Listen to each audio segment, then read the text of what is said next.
जय श्रीराम. मित्रांनो, मी पवन देवदास भामोदकर, रामरोज शोभायात्रा विरार आयोजक, सकल हिंदू समाज, जय श्रीराम प्रतिष्ठान अध्यक्ष संस्थापक. आपल्या समोर विषय घेऊन आलेलो आहोत. राष्ट्रीय स्वयंसेवक संघ. संघ परिवार म्हणजे नेमका काय आहे? प्रत्येक राजकारणातले राजकीय लोक संघावरती टिप्पणी करतात. संघाचं मुख्य कुठलं कार्य आहे? संघाचं कार्य आहे समाजाला समाजाशी जोडणं. अर्थात सर्व हिंदू समाज एकत्र आणण्याचं जे काम आहे ते संघ करतो. एक संघटना आहे जे 100 वर्षात पूर्ण झालेले आहेत.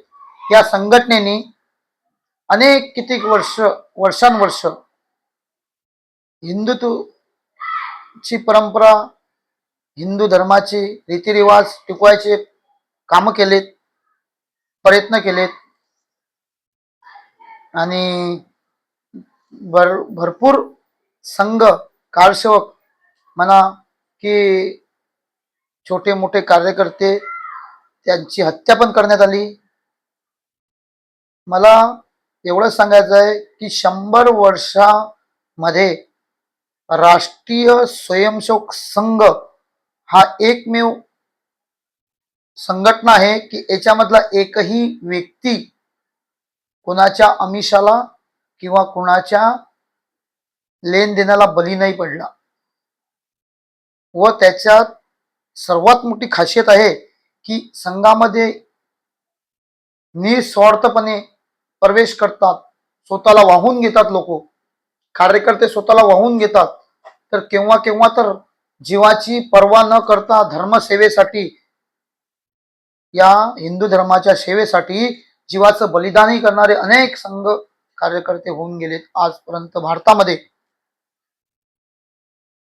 आज आपल्या भारतात प्रत्येक राजकीय व्यक्ती स्वतःच्या राजहितासाठी, स्वतःच्या खुर्चीसाठी धर्माशी गद्दारी करतात.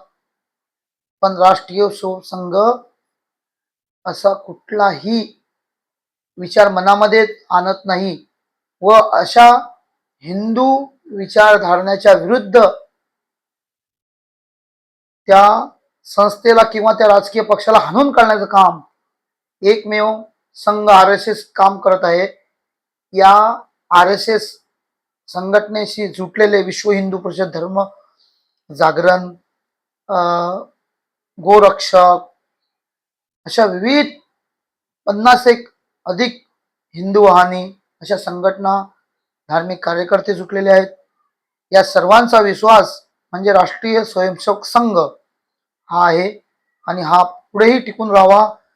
याच्यामध्ये भरपूर व्यक्ती आहेत की ते इतर विरोधकांना उत्तर देत नाहीत, आपलं काम करत राहतात. सातत्याने त्यांचं कार्य ते प्रगतीपथावर करत असतात. एवढं कार्य करताना केव्हाही ते उलट सुलट किंवा कुठल्या टीकेला बळी पडत नाहीत. हिंदूंचा वारंवार प्रत्येक राजकीय पार्टी, राजकीय संघटना करतो, पण जेव्हा हिंदूंची बाजू मांडायची असेल तर आपापले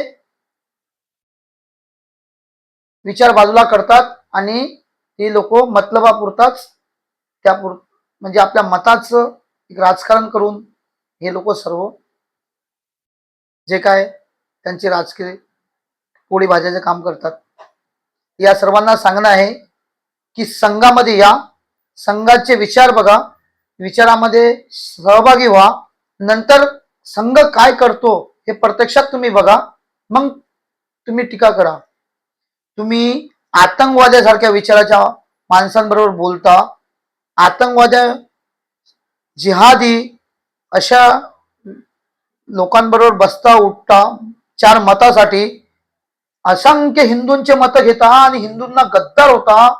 अरे तुम्हाला जनता माफ तर करणारच नाहीत. परमेश्वर तुम्हाला नरकात तरी जागा मिळावी एवढी मी विनंती करतो परमेश्वराला की अशा व्यक्तींना, राजकीय लोकांना जे संघावरती वारंवार टीका करतात, संघाचा अपप्रचार करतात. संघाने कोणालाही आतापर्यंत जात विचारली नाही. आम्ही जवळजवळ कित्येक तरी हिंदू धर्मातल्या जातींना सोबत घेऊन चालतो, पण आमच्यावरती वारंवार टीका केल्या जातो. या टीका होऊ नये याकरता आपण संघाच्या कार्यक्रमामध्ये सहभागी व्हा. संघाला काय आहे ते जवळून बघा. राजकीय पक्षाच्या प्रमुखांनी काय सांगितलं ते न ऐकता तुम्ही ग्राउंड लेवलला कार्यक्रमाला हजेरी मांडा, विचार ऐका आणि त्या विचाराच्या माध्यमातून संघ काय चीज आहे हे तुम्ही ऐकून घ्या, ओळखून घ्या. धर्माच्या सदैव रक्षणासाठी हा संघ परिवार एकत्र राहतो आणि एकमेवाने काम करतो. अशा संघाला माझा प्रणाम.